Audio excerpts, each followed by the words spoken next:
ನಮಸ್ಕಾರ ವೀಕ್ಷಕರೇ, ಕಿದೀರ್ಕಾಯಿ ರುಚಿಗೆ ಸ್ವಾಗತ. ಇಂದಿನ ಕಿದೀರ್ಕಾಯಿ ರುಚಿಯಲ್ಲಿ ನಾನು ಚೀನಿಕಾಯಿ ಸಿಪ್ಪೆ ಇದನ್ನು ಉಪಯೋಗಿಸಿ, ಇದನ್ನು ಬಿಸಾಡುವ ಬದಲು ಇದನ್ನು ಉಪಯೋಗಿಸಿ ಒಂದು ಚಟ್ನಿ ಮಾಡುವ. ನಾವು ಚೀನಿಕಾಯಿ ಹುಳಿ ಎಲ್ಲ ಮಾಡ್ತೇವಲ್ಲ, ಅದರದ್ದು ಹೀಗೆ ಸಿಪ್ಪೆ ತೆಗೆದಿಡ್ಬೇಕು ಹೊರಗಿನದ್ದು. ಅದನ್ನು ಉಪಯೋಗಿಸಿ ನಾವು ಚಟ್ನಿ ಮಾಡುವ. ಮೊದಲಿಗೆ ಒಂದು ಬೌಲ್ ಚೀನಿಕಾಯಿ ಸಿಪ್ಪೆ, ಒಂದು ಬೌಲ್ ಹಸಿ ತೆಂಗಿನಕಾಯಿ, ಉದ್ದಿನ ಬೇಳೆ ಮತ್ತು 3 ಮೆಣಸು ತಗೊಂಡಿದ್ದೇನೆ. ಮತ್ತು ಒಗ್ಗರಣೆಗೆ ಸಾಸಿವೆ, ಮೆಣಸು, ರುಚಿಗೆ ತಕ್ಕಷ್ಟು ಉಪ್ಪು, ಸ್ವಲ್ಪ ಕರಿಬೇವಿನ ಎಲೆ, ಇಷ್ಟು ಹುಳಿ, ಒಂದು ಸಣ್ಣ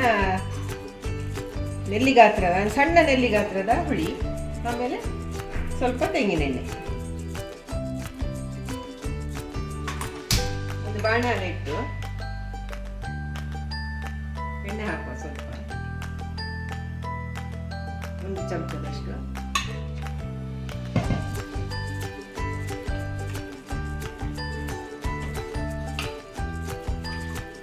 ಎಣ್ಣೆ ಬಿಸಿ ಆದ ಕೂಡಲೇ 3 ಮೆಣಸು ತಗೊಂಡಿದ್ದೇನೆ. ನೀವು ಖಾರ ಜಾಸ್ತಿ ಬೇಕಂದ್ರೆ ಒಂದು 2 ಮೆಣಸು ಜಾಸ್ತಿ ತಗೊಳ್ಬೋದು.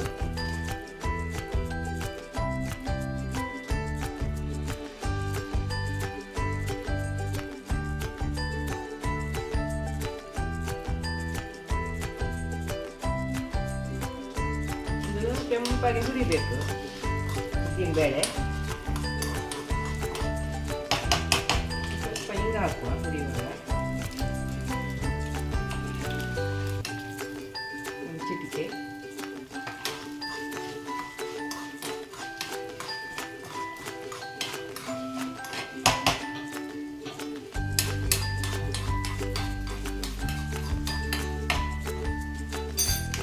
ನೋಡಿ, ಇಷ್ಟು ಹುರಿದು ಸಾಕು. ಈಗ ಸ್ವಲ್ಪ ಕರಿಬೇವಿನ ಎಲೆ ಹಾಕುವ.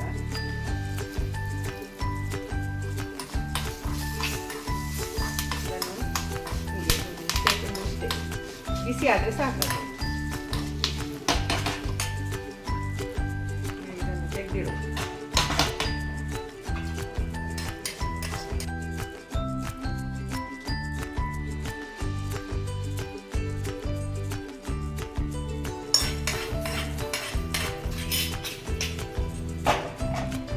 ಬಾಣಲೆ ಇಟ್ಟು ಈ ಸಿಪ್ಪೆಯನ್ನು ಹಾಕ್ತೇನೆ.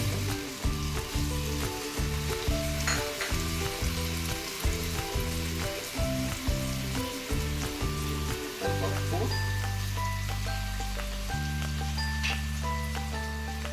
ಒಂದು 5 ನಿಮಿಷ ಬೇಯಬೇಕಿದು. ನೋಡಿ, ಇದು ಬೆಂದಾಯಿತು, ಪೂರ ಆರಿದೆ.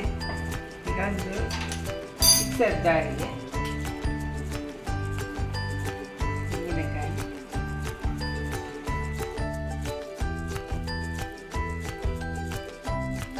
ರುಬ್ಬಿಕೊಂಡು ಬರ್ತೇನೆ ಇದು ಹಾಕಿ. ಆಮೇಲೆ ಈಗ ನಾವು ಹುರಿದಿಟ್ಟ ಮೆಣಸು ಮತ್ತು ಉದ್ದಿನ ಬೇಳೆಯನ್ನು ಹಾಕುವ.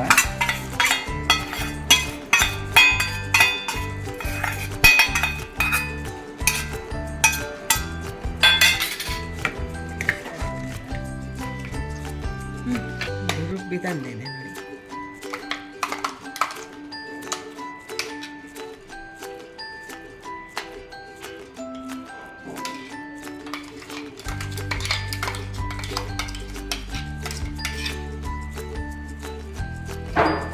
ಇದಕ್ಕೆ ಒಗ್ಗರಣೆಯನ್ನು ಕೊಡುವ.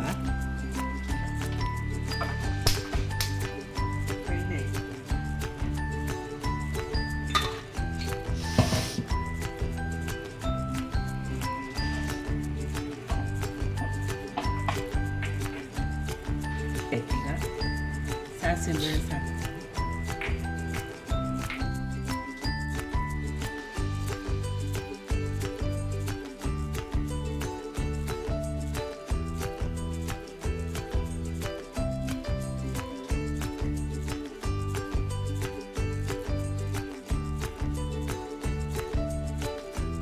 ಈಗ ಕರಿಬೇವಿನ ಎಲೆ ಹಾಕಿ